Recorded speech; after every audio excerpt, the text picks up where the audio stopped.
3 years ago, I went on a mission to improve the sound from my television set.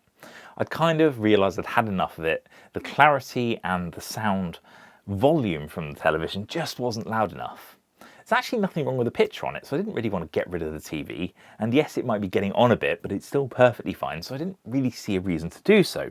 I did know, though, that I wanted better sound. After various searching and looking at different options, Sonos launched the Beam Gen2, and I realised this is what I was looking for. Compact and small footprint, Dolby Atmos compatible, eARC compatible, and a rather simple design with AirPlay 2 compatibility, which was really important for me because I do like playing music from my phone. So, this is what I bought. It cost £450 at the time, and I also reviewed it at the time too, but now it'll cost you £500. Thank you very much, inflation. The point is that this is a very, very capable device, and I've really been enjoying it. However, about 6 months ago, I just kind of realised I wanted a little bit more.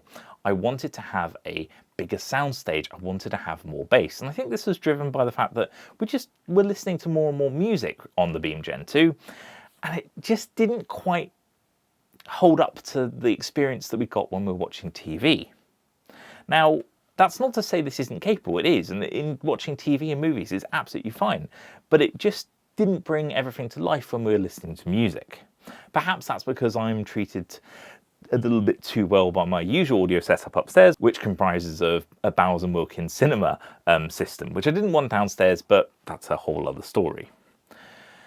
So I looked at the Sub Gen 3 from Sonos for a while when I bought this, but that costs £700 plus, and I couldn't justify that. It made no sense.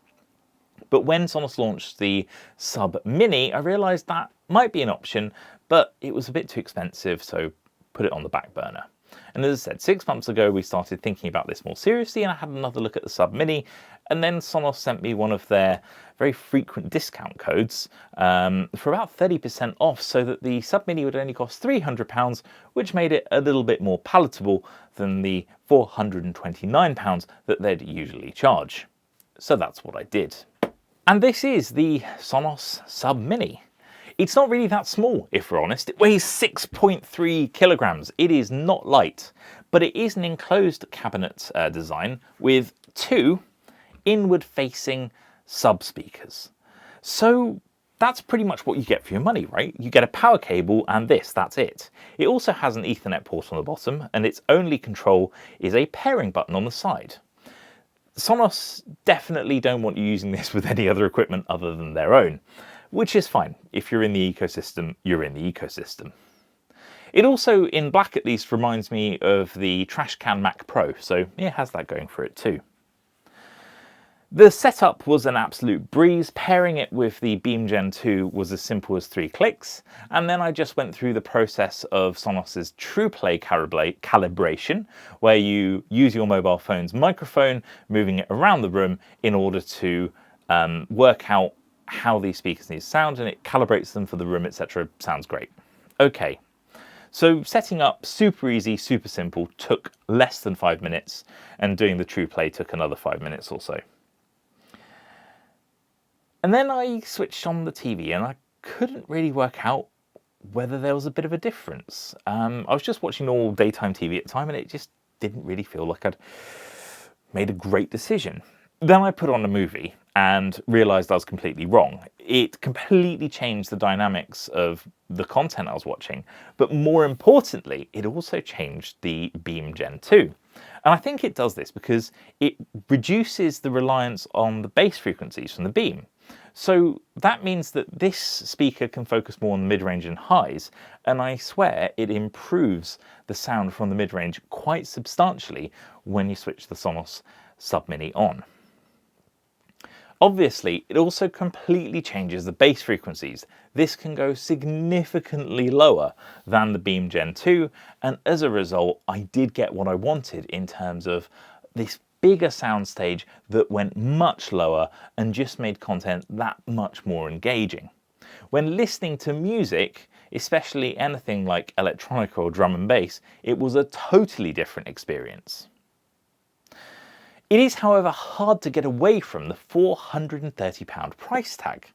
Even if you get this at a discounted rate, and do look out for discount codes because Sonos put them up quite frequently, it's still going to cost you £300 to £350. That is a lot of money. Combining this with the Sonos Beam Gen2's current price, and you're looking at near enough £1,000 for this home cinema setup.